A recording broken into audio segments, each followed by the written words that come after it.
Let me give you my card. Thank you, sir. Thank you. Again, my name is Skip Murphy. Okay. This is my co-blogger, Steve McDonald. Alrighty. My other co-blogger, Tom Flaherty. Okay. Thank you very much for taking a few minutes with us here. Am I close enough to You stuff? are. We are still live streaming over the internet. You are? We caught all of your speech. Oh. And we will be recording also to put up at GraniteGrok. Okay. So, I've heard the speech that you've given today. I was at Right Online when you gave. My wife was very happy to know that we were going, and when she said that she would want to go, the next words out of her mouth was, "Herman Cain's going to be there, right?" And I said yes, and she said, "Good. I want my own camera." That's a nice compliment. So I'm quite sure that at home you have been watched. Yes, good. Let me ask you the same question that I asked Senator Santorum. Right. You speak in terms of points, but for somebody who is still listening or will watch later on, right. If I could ask you for the two top takeaways from what you said tonight, what would you want people to have stuck in their heads every time that the name Herman Cain comes around? First one would be, and I didn't use this phrase, we the people are still in charge of this country. We the people are still in charge of this country. That's the number one takeaway.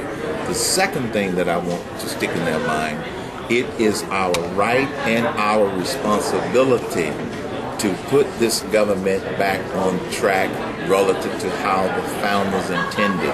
That's why you heard me talk about that part of the Declaration of Independence that most people don't talk about. The second part after the rights. And the president can't recite it without a teleprompter.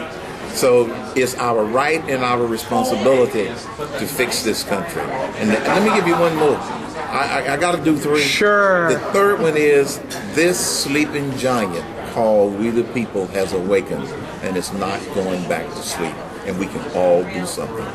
I agree with you. I've often been saying is that even for those people who felt that they were being responsible, that just before the election they would try to learn some of the issues, they would try to learn some of the names, they would go down, do their civic duty, do their vote, and on November 3rd go, yep, I'm done done. What I'm supposed to do. And put government on autopilot. Yes. And what I'm hearing from you and what we say at GraniteGrok, we can no longer allow government to be on autopilot. That we go back to that phrase, eternal vigilance. Yes, absolutely. And that's key. And from traveling around the country and speaking to so many groups, that's what I'm hearing from the crowds. When I speak to Tea Party groups, when I speak to rallies and conferences, and I say, look, it doesn't end on November 2nd. I say on November 3rd, take a break from 8 to 9. Then get up and get back to work because we got to hold them accountable, okay? You get a 1 hour break, that's all. Because that's how we got in this mess in the first place. For decades, it's been slowly, like that frog that Rick talked about in that boiling pot of water. Well, I get callers all the time who will say, well, where were these Tea Party people when Bush was president? Yes. Well, guess what? Bush didn't accelerate this mess. It got accelerated with this president and this Congress. That's what finally was the tipping point that caused people to wake up, and the reason we have this citizens movement going on right now. Well, let me give you a different analogy. Rather than just the frog in the boiling pot, and tell me what you think of it. That instead of the water, what we see is a cylinder from a diesel engine, and Obama and the progressives, those that wish to, they say they want to progress, but progress to what is the question that they can never answer, except, as was said tonight, go back to a previous form of tyranny. But they so compress the political air that just like in a diesel cylinder, there was a small little spark. Rick Santelli on the Chicago Board of Trade, who had that 1 minute 30-second rant about do you want to pay for somebody else's mortgage?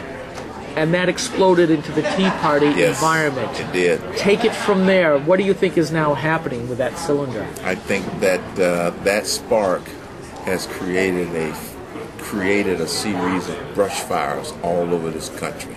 The thing that befuddles the liberals is that they can't figure out how to stop it, how to control it, how to kill it.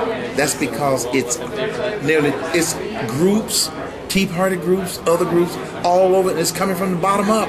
They don't know how to deal with bottom up challenges. That's what's so exciting about this. And so that spark has created some brush fires all over this country, and that's what's so exciting. Steve? The Republicans should take the House. Yes. One of the concerns that you hear is communication. Once they get there, their job will be to stand athwart history and yell stop. Yes. Stop Obamacare, stop the liberal agenda. Yes. Communication's always been an issue for them. Do you have any advice for them about how they should approach that battle? Because Obama's going to come out and he's going to say, they're being obstructive. They're getting in my way.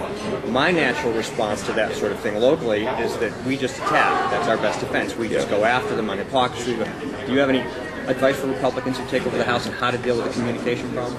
The communications issue is one of their biggest challenges, and they have historically been much worse at it than Democrats. I could be watching TV and hear a so-called Democrat strategist.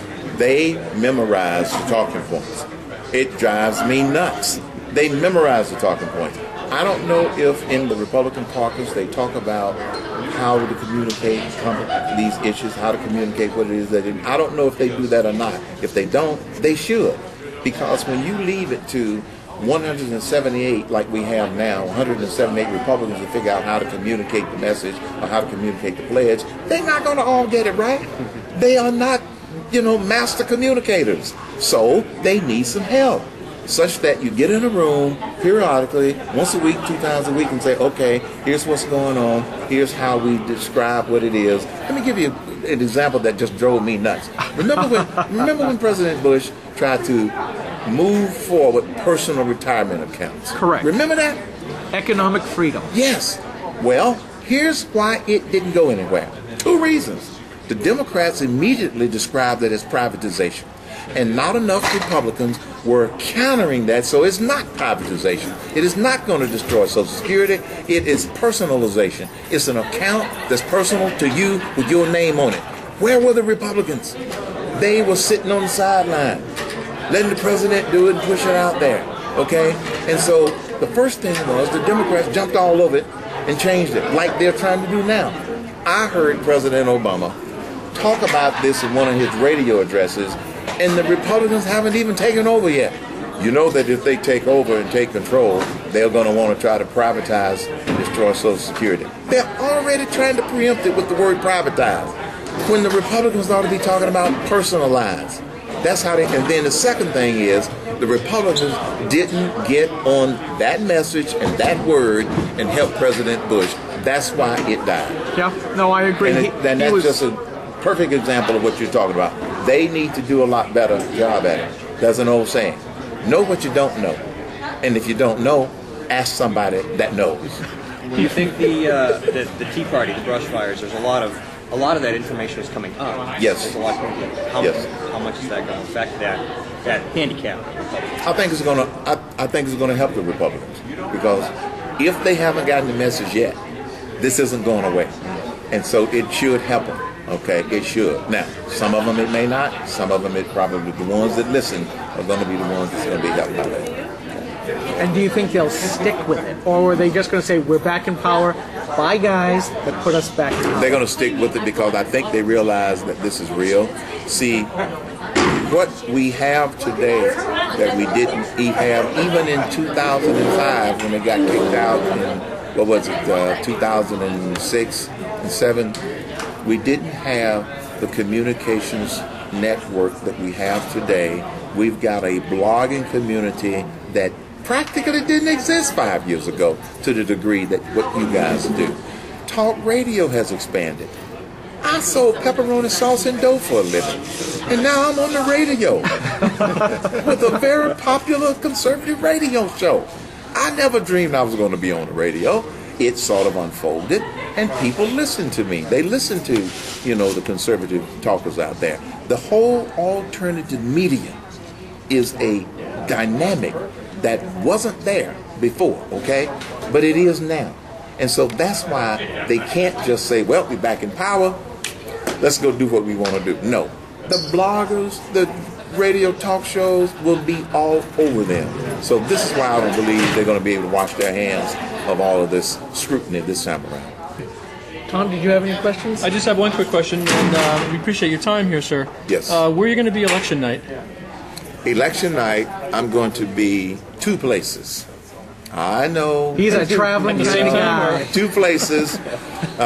I'm anchoring WSB's election night coverage, the radio station where I work, and we are going to be on AM and FM because we are now simulcasting 7:50 AM and 95.5 FM. I will be spending most of my time there, but I'll also be on Neil Cavuto's Fox Business channel. He's going to be doing election night coverage, and so he wants me to be a guest on his show.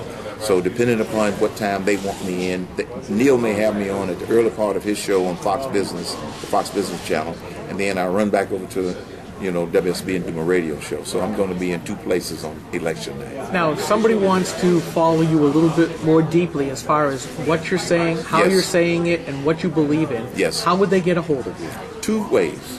First, if you text the word Cain, C-A-I-N, to 53,000, you can put it on your mobile app.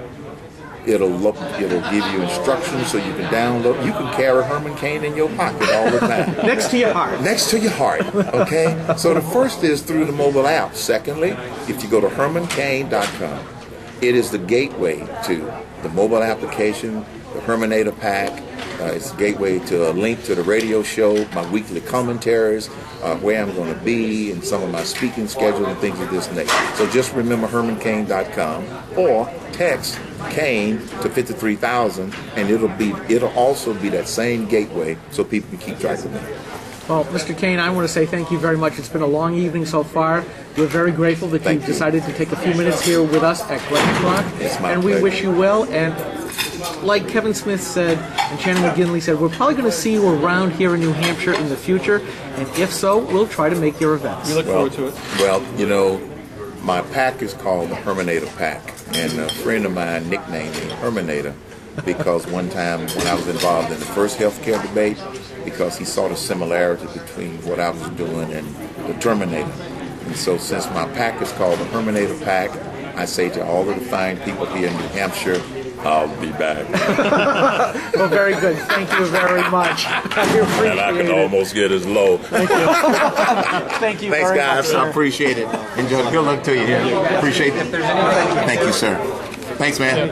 Appreciate it. Appreciate it. Thank you very much. Oops, I left off this one. Yep. Thank you. Thanks a lot. Appreciate it. Enjoy it. Take care. I will. Will do. Good to see you. Appreciate it.